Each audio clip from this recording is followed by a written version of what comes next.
Olá, está no ar o Semana Legislativa, o nosso telejornal com resumo dos principais acontecimentos que marcaram a semana na Câmara Municipal.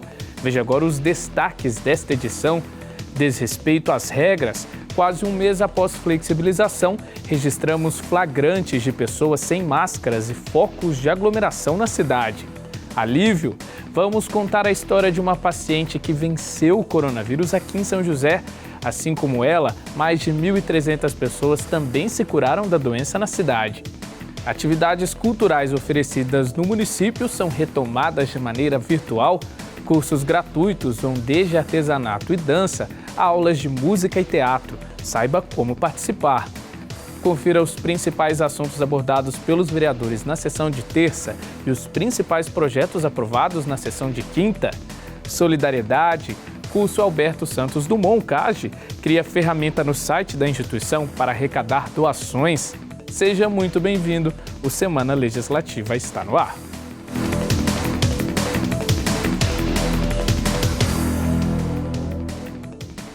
E confira agora os destaques da sessão de quinta-feira.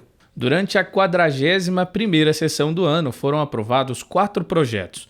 2 deles, encaminhados pelo Executivo, tratam de ações que buscam reduzir o impacto social e econômico da pandemia de Covid-19 nas áreas do esporte e assistência social. Um deles autoriza a concessão do adiantamento de parte do auxílio do Programa Atleta Cidadão e do Fundo de Apoio ao Desporto Não Profissional, FADEMP. A proposta permite, pelo 3º mês consecutivo, que seja feito o adiantamento do auxílio aos atletas que integram os programas com pagamento até o 5º dia útil de julho. Outro projeto também autoriza a concessão de antecipação do pagamento aos profissionais credenciados pela Secretaria de Apoio Social ao Cidadão que ministram oficinas de fortalecimento de vínculos familiares e comunitários, tendo em vista que estas oficinas foram temporariamente suspensas por serem atividades coletivas. O valor referente ao 2º pagamento corresponde à execução mínima de horas que serão compensadas no retorno das atividades. Ainda durante a sessão foi aprovado um projeto do vereador Zé Luiz, que autoriza a Prefeitura a isentar os veículos elétricos compartilhados do pagamento da Zona Azul. De acordo com o parlamentar, além de ser menos poluente, o uso coletivo desse meio de locomoção auxilia a mobilidade e dá maior fluidez ao trânsito. Também foi aprovado um projeto de autoria do vereador Walter Hayashi, que denomina o Centro Educacional Infantil no bairro Jardim São José 2 de Cedim Professora Ana Maria Arruda Pereira. A homenageada foi professora de língua portuguesa e trabalhou por décadas em unidades de ensino da rede municipal. Ainda durante a sessão, o vereador Wagner Balieiro, inscrito no grande expediente, defendeu que as antecipações salariais feitas a algumas categorias atingidas pela pandemia de Covid-19 deveriam ocorrer em forma de auxílio emergencial, sem reposição posterior. O parlamentar também falou sobre a necessidade de vistoria no atendimento realizado por agentes de combate a endemias após denúncias de falta de equipamentos de proteção individual para o trabalho de visitas às casas. A sessão na íntegra você confere no nosso canal do YouTube. Dia 1º de julho completa um mês desde que São José flexibilizou algumas atividades comerciais. A situação foi um alívio para quem dependia dos serviços, mas ao mesmo tempo mostrou que muita gente ainda não tem respeitado as regras impostas pelos serviços de saúde, principalmente no quesito do uso das máscaras. Como um alerta, nós conversamos com o secretário de Saúde, que falou da importância de seguir todas as recomendações. Não se passou nem um mês desde que São José dos Campos autorizou a abertura de parte do comércio da cidade e ainda assim parece que a população não entendeu a necessidade de seguir as orientações dos serviços de saúde. É fácil encontrar quem continue a desrespeitar as regras. No centro da cidade são muitas as pessoas que circulam sem máscara, isso sem falar nas aglomerações. Olha como ficou o calçadão no 1º dia de flexibilização. Segundo o secretário de Saúde, esse desrespeito pode resultar num avanço ainda maior do número de contaminados. Até o dia 24 de junho, São José já registrou 2.462 casos confirmados de Covid-19 e 84 óbitos. Isso é muito ruim, né, do ponto de vista epidemiológico, as pessoas acharem que a gente está fora de risco, né? Se as pessoas voltarem a ter o mesmo comportamento que tinha antes da pandemia, o número de casos vai explodir. E aí a gente não tem estrutura para manter. Então a população tem que entender que tem que manter essa postura, né, essa mudança de hábito, mudança de atitude, de usar máscara sempre, de lavar as mãos com frequência, não levar as mãos ao rosto, evitar festa, né? Não tem cabimento a gente, numa situação como a gente está vivendo, a gente fazer aglomeração em festas, em comemorações.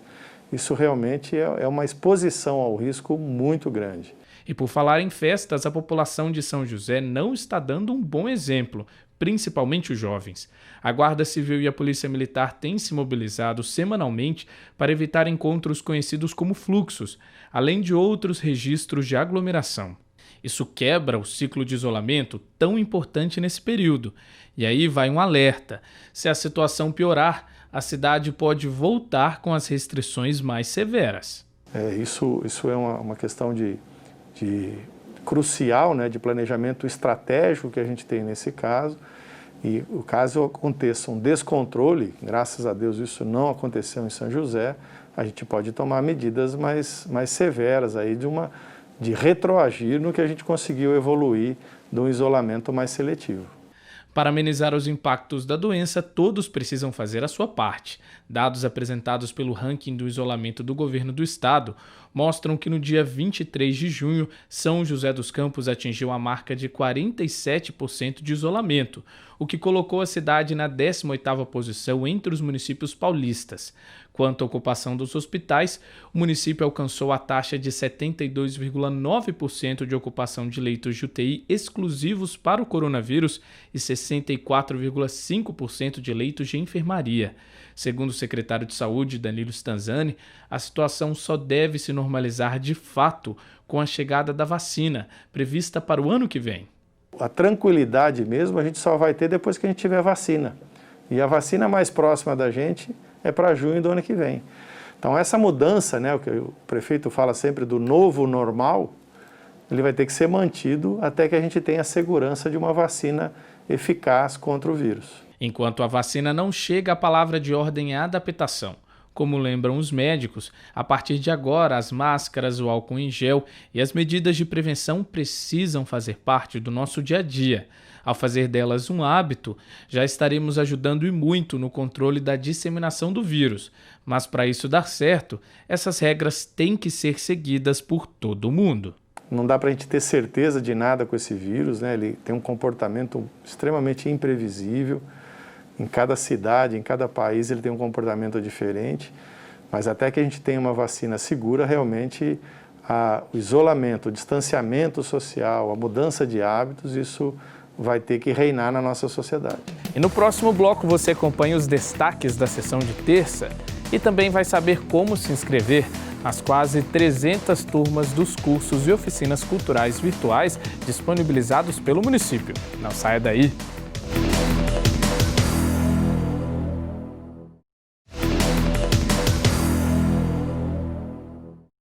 E o Semana Legislativa está de volta. Fique agora com o resumo que preparamos para você, apresentando os destaques da sessão realizada na terça-feira.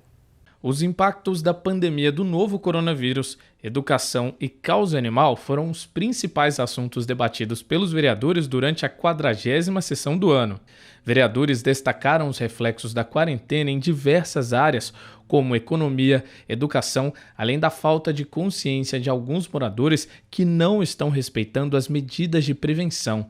Como apontado pelos parlamentares, professores eventuais do município e transportadores escolares particulares são duas classes que têm sofrido pela suspensão das atividades.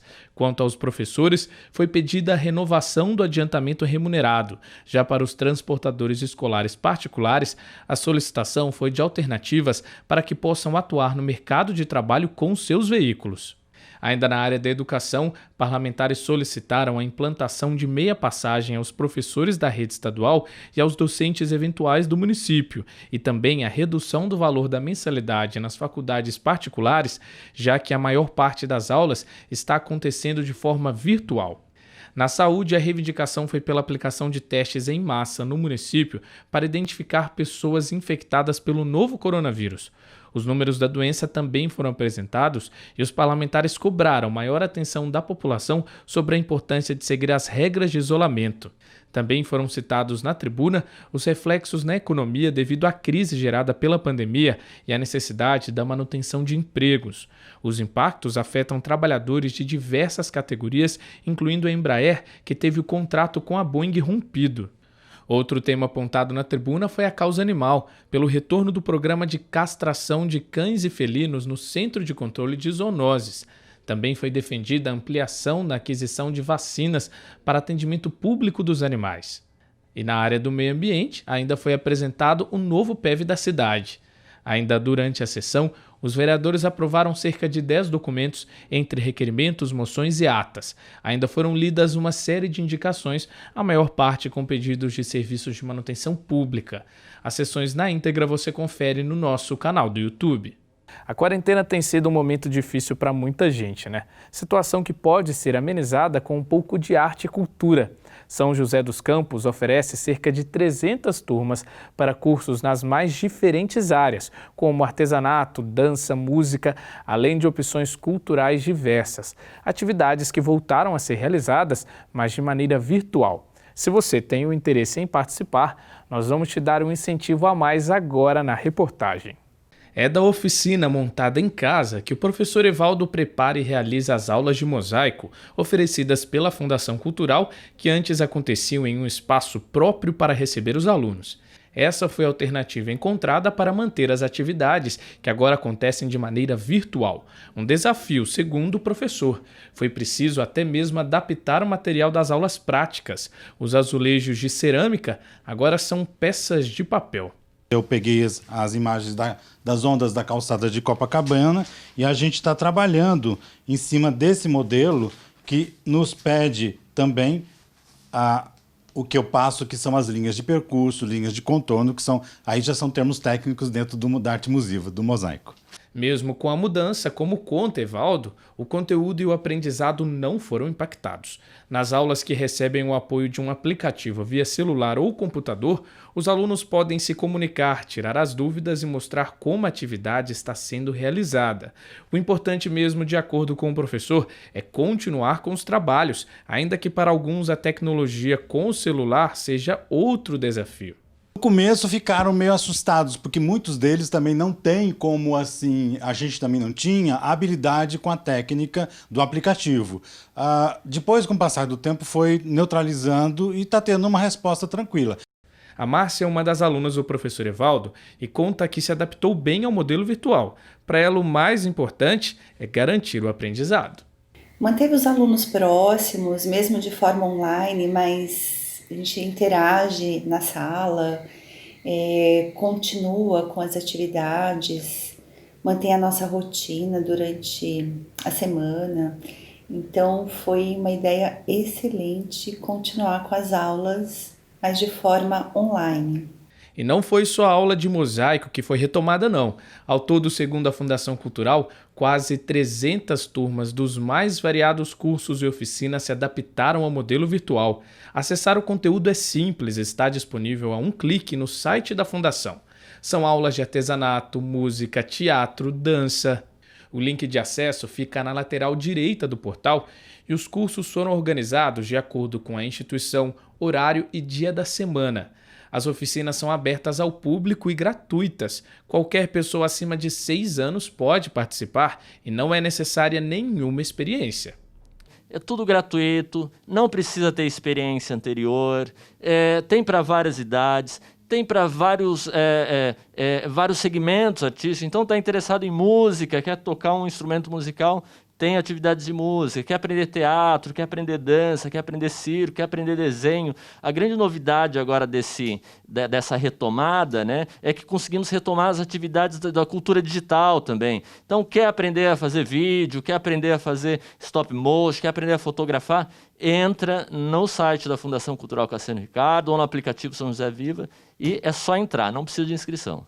Outros projetos também foram retomados e agora vão ser realizados de maneira virtual. São eles o Festival de Choro, a Patuscada, as aulas de dança retrodancing, o Bar de Quinta, as atividades de leitura dramática, além dos cursos de História da Fotografia, incluindo também os programas de formação e visitas remotas ao Museu do Folclore. Então você dar esse espaço para esse ser humano conhecer a arte, conhecer esse universo e aprender a olhar o mundo por meio da arte, é fantástico. A gente sabe que a população está percebendo isso e é uma forma da gente contribuir com uma sociedade melhor. Este retorno é uma forma de garantir o trabalho dos professores, além de oferecer aos alunos a continuidade das vivências artísticas, mesmo que dentro de casa. Afinal, a cultura não pode parar. A cultura é a minha vida, faz parte da minha alma. Ela faz parte da alma de qualquer ser. É um ponto tão essencial como qualquer outro produto, vamos chamar assim, né, de produto. Porque ela nos preenche o vazio, ela nos liberta o consciente, ela nos informa de coisas que estão dentro da gente e só fazendo arte que a gente vai saber revelar. E no próximo bloco vamos te mostrar a história de superação de uma paciente que se curou do coronavírus. Assim como ela em São José, mais de 1.300 pessoas também venceram a doença. Ainda vamos falar de solidariedade. O CAGE Curso Alberto Santos Dumont criou uma ferramenta no site da instituição para arrecadar doações e você também pode ajudar. A gente volta já.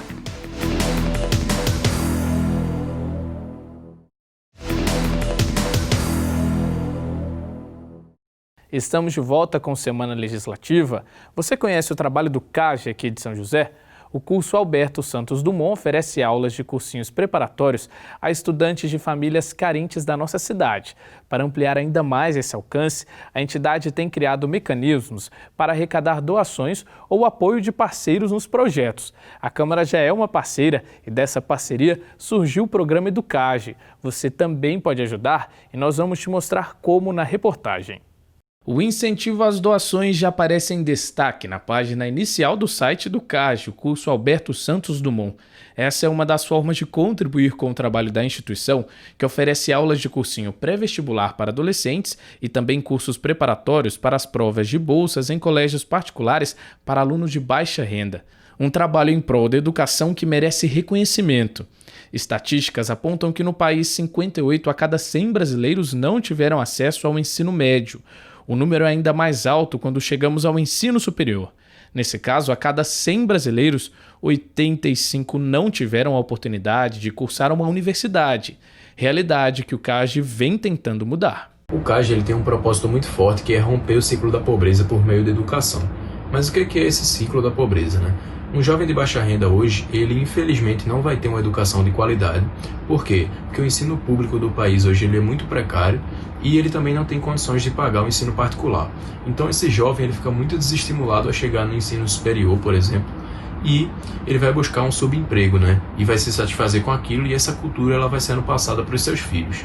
E é aí que a gente atua, né? Quebrando justamente esse ciclo, fornecendo essa educação de qualidade para o jovem para que ele consiga chegar no ensino superior e suba na vida por meio da educação, né? E que essa mentalidade ela seja perpassada para as gerações futuras. A gente mostra para o jovem que a educação é um direito dele e a gente fomenta o sonho que antigamente ele não tinha. Ele via a universidade como algo muito distante, sendo que essa mudança de mentalidade eu acho que é a transformação mais forte que a gente traz para os nossos jovens.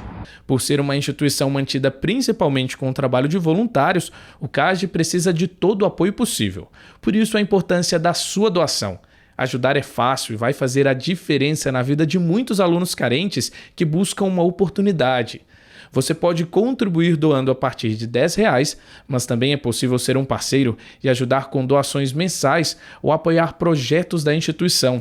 Para realizar uma doação é só clicar nos ícones que estão no canto superior direito ou então na lateral do site. Essas doações são muito importantes para a melhoria do bem-estar do aluno, do bem-estar do professor, com projetos como a troca de projetores da sede, caixas de som, telas de projeção, ou até as reformas das paredes da sede, dos alambrados.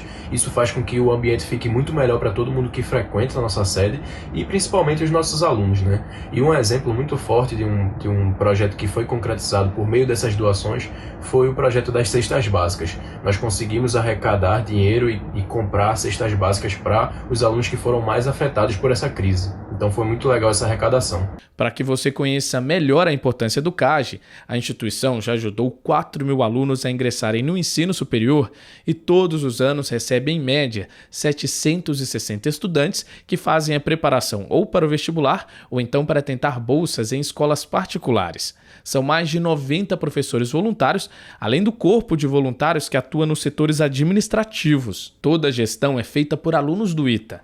E além do cursinho pré-vestibular e do preparatório para o ensino médio, a instituição, em parceria com a Câmara Municipal, também lançou na grade da TV Câmara o programa EduCage. A proposta é oferecer videoaulas sobre temas da matemática e da língua portuguesa comuns das provas de vestibulares. Um trabalho que ganhou ainda mais força agora em tempo de pandemia, com as aulas presenciais suspensas. Que é uma parceria entre a TV Câmara e o CAGE, que possibilita o CAGE a levar a educação dele, que ele já dá para os jovens que ele atende, para também a população de São José dos Campos em geral, por meio da televisão, um novo meio de comunicação, que seria ali pelo canal da TV Câmara. Então isso ajudou bastante essa expansão do CAGE de levar a educação para todos. E como a educação é um dos pilares do desenvolvimento da nossa sociedade e jamais pode parar, é também nosso papel de cidadão reconhecer iniciativas como essa que têm mudado a vida de muitos alunos de São José. Só no ano passado, por exemplo, dos 520 alunos do CAGE-Veste, 214 conseguiram aprovações nas principais universidades públicas do país, incluindo USP, Unicamp, Unesp e Unifesp.